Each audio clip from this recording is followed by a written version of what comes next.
Bakit tumaas ang performance rating ni Pangulong Bongbong Marcos ayon sa pinakabagong ulat ng Bayan na survey ng Pulse Asia? Bagya namang bumaba ang kay Vice President Sara Duterte.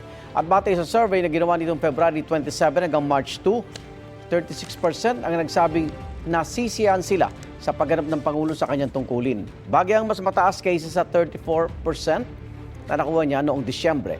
55% naman nagsabing nasisiyahan sila sa performance ni Vice President Sara Duterte, isang percentage point na mas mababa kaysa sa approval rating ng bise nitong Disyembre.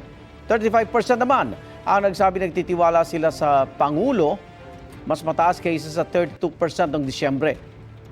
Nanatili naman sa 54% ang trust rating ni Vice President Duterte ngayong Marso. Walang nagpakomisyon sa naturang survey na sinagutan ng 1,000 at 200 Pilipino sa pamagitan ng face-to-face interviews.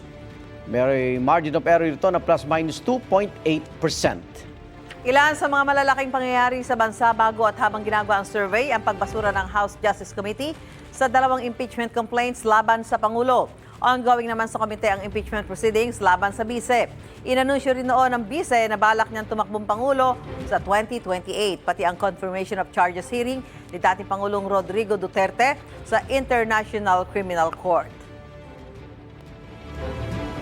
Igan, mauna ka sa mga balita, mag-subscribe na sa GMA Integrated News sa YouTube para sa iba't ibang ulat sa ating bansa.